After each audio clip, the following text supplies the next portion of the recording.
second graders. We are going to get started on a new project today. We are going to be working with a couple of the elements of design, which we do focus on a lot in art class. So we will be working with shapes, and you all know what shapes are. And we will also be working with some colors, specifically fall colors, which are made up mostly of the warm colors. So red, orange, and yellow. And then the shapes that we work with today will be very geometric. So shapes like squares, triangles, rectangles, things like that. We are going to use shapes that have a lot of angles and not really the shapes like ovals and circles. Okay, I will do a demonstration in just a second. Okay, so we are going to make a fall tree drawing. I would like you to have your paper in the vertical direction, so the direction that goes straight up and down. It's going to give you more space to draw your tree. However, I am doing mine horizontally because it works best for making the video. So you are going to want to use a ruler, and what you're going to do to start off is make a line going up and down on your paper, actually 2 lines that are going to become the trunk of your tree, and you want them to go about halfway up the paper, okay? Then you're going to do the same thing at the bottom, draw a straight line, but this line's going horizontal, and this line will become your ground, just like that. Now, to do the leafy part of your project, and again, this is a very geometric looking tree. It doesn't look like a typical tree, but that's kind of what makes this project cool. So what I'm going to do is just fill this upper space in with different lines to make it look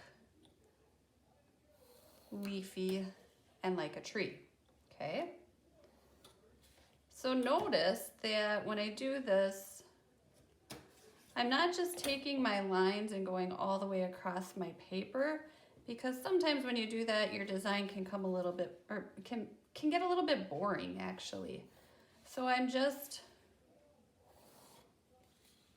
making them go in all sorts of random directions, like this. Now we want a lot of these shapes, but we don't want them so tiny that it takes forever for us to do the project, because you will have to color them all in individually, okay? So I would just keep going until I fill all of that space up. That one's a little bit small right there. You may not want to go any smaller than that. Okay, and basically that's all we have to do for today. You can make little animals down below, but I want those animals also to look geometric. So if you're making a bird, you might make your bird look like this.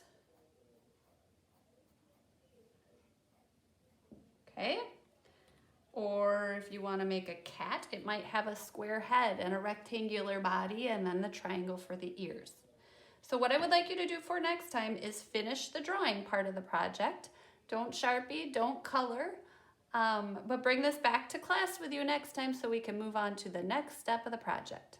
I'll see you next time.